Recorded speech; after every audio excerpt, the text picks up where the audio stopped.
সম্মানিত সভাপতি বাংলাদেশ পূজা উদযাপন পরিষদ, সম্মানিত সভাপতি মহানগর সার্বজনীন পূজা কমিটি, নৌবাহিনী প্রধান বাংলাদেশ নৌবাহিনী, বিমান বাহিনী প্রধান, জেনারেল অফিসার কমান্ডিং ৯ পদাতিক ডিভিশন, উপস্থিত সুধী, আপনাদের সবাইকে আমার পক্ষ থেকে শুভ জন্মাষ্টমীর শুভেচ্ছা। আজকে এই ঐতিহাসিক কেন্দ্রীয় শুভ জন্মাষ্টমীর মিছিলের উদ্বোধনী অনুষ্ঠানে আমাকে এখানে আমন্ত্রণ করার জন্য আমি সংশ্লিষ্ট সকলকে আমার পক্ষ থেকে আন্তরিক কৃতজ্ঞতা এবং ধন্যবাদ জানাচ্ছি।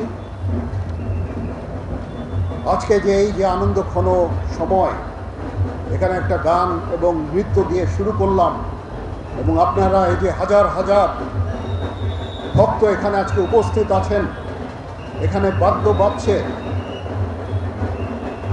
এই আনন্দে আমাদেরকে সাথে নেওয়ার জন্য আপনাদের কাছে আবার কৃতজ্ঞতা প্রকাশ করছি। এই সম্প্রীতির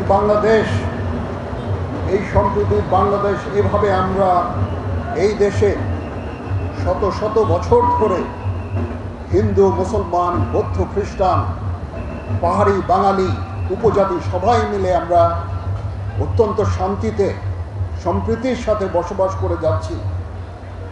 আজকের এই দিনে আমাদের অঙ্গীকার হবে সেই সম্প্রীতি, সেই সৌহার্দ্যপূর্ণ পরিবেশ আমরা সবসময় বজায় রাখব এবং আমরা একসাথে এই দেশ সবার, এই দেশে আমরা শান্তিতে সুন্দরভাবে সবাই বসবাস করব। এখানে কোনো ভেদাভেদ থাকবে না, কোনো ধর্ম, জাতি, বর্ণ, গোত্রের মধ্যে কোনো ভেদাভেদ থাকবে না।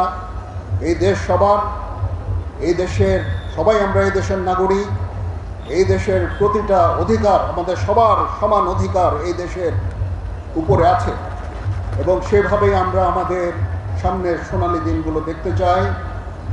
আমাদের সশস্ত্র বাহিনী, এখানে নৌবাহিনী প্রধান আছেন, বিমান বাহিনী প্রধান আছেন, এখানে স্থানীয় জিওসি ৯ পদাতিক ডিভিশন আছেন। আমরা সবাই মিলে আমরা সবসময় আপনাদের পাশে থাকব। সারা বাংলাদেশে সশস্ত্র বাহিনী ডিপ্লয় আছে, আমরা সবসময় আপনাদের পাশে থাকব। আমরা এক হয়ে আপনাদের সাথে কাজ করে যাব। আপনারা নিশ্চিন্তে এই দেশে বসবাস করবেন। আপনাদের যত ধর্মীয় পরব আপনারা উদযাপন করবেন, আনন্দ উদযাপন করবেন। আমরা একসাথে এই আনন্দ ভাগাভাগি করে নেব।